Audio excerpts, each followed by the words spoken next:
The music video titled Elastic Heart, sung by Sia, has been getting a lot of controversy these last couple of months since the debut of her music video. This is because many people are connecting the video to it showcasing or representing a form of pedophilia. If we look at dictionary.com's definition of pedophilia, it is defined as a sexual desire in an adult for a child. Now, if we watch the music video, we see two individuals, a young girl and an adult man, dancing and acting together in unique, creative ways inside a large cage. A story between the two actually unfolds as you continue watching the music video.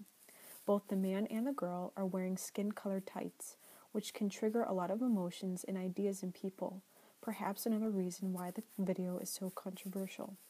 Sia, the singer and artist behind the video Elastic Heart, wrote on her Twitter account the day after the music video was shown that she anticipated pedophilia triggers or cries for the video, but felt that Sia and Maddie, both the actors in the music video, were the only two actors that could play these two warring self-states of the singer.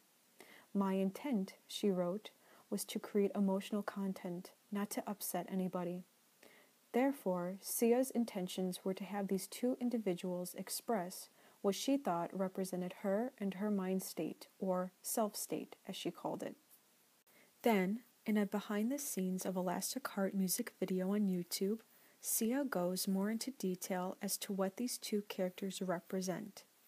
I quote Sia, "Maddie, young girl, is as if she is one of Sia's self-states, maybe an inner child, or maybe one of his demons, or that we switch between her role representing some of his self-states."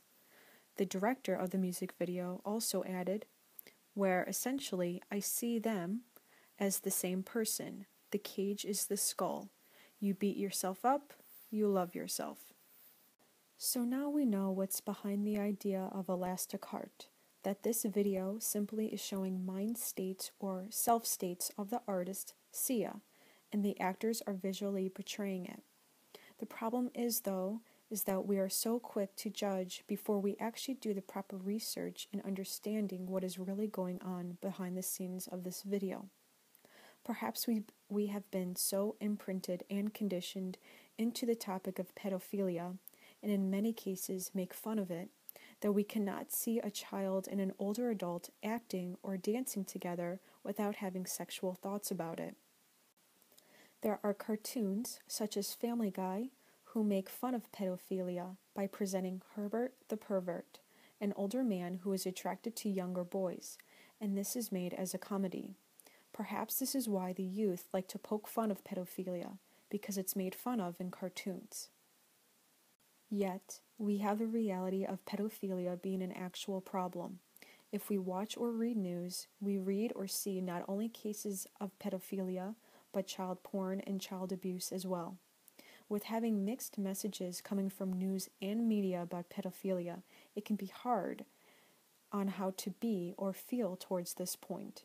That is why there are some people who make fun of it while others take it seriously. The point, though, is that pedophilia, in fact, is not something to laugh at or make fun of. It is a real problem that creates serious consequences in the lives of others. But we have become so numb and apathetic towards such a point that we don't care about it unless it personally affects us. And I'm sure that if we were in a person's shoes who is dealing with or has dealt with sexual abuse from a pedophile, we would want someone to help us and put a stop to the problem for good. While institutions and organizations who help those who are or have been affected by pedophilia are cool support, they do not completely eradicate the problem. So in order to eradicate this problem for good, we need to first look at ourselves and face the points within ourselves we honestly know and can acknowledge are not good to exist in, that actually hurt and create consequences within us and our integrity to ourselves and all. And the best we can do for ourselves is to find solutions to our problems, and from there, assist and support others with their problems too.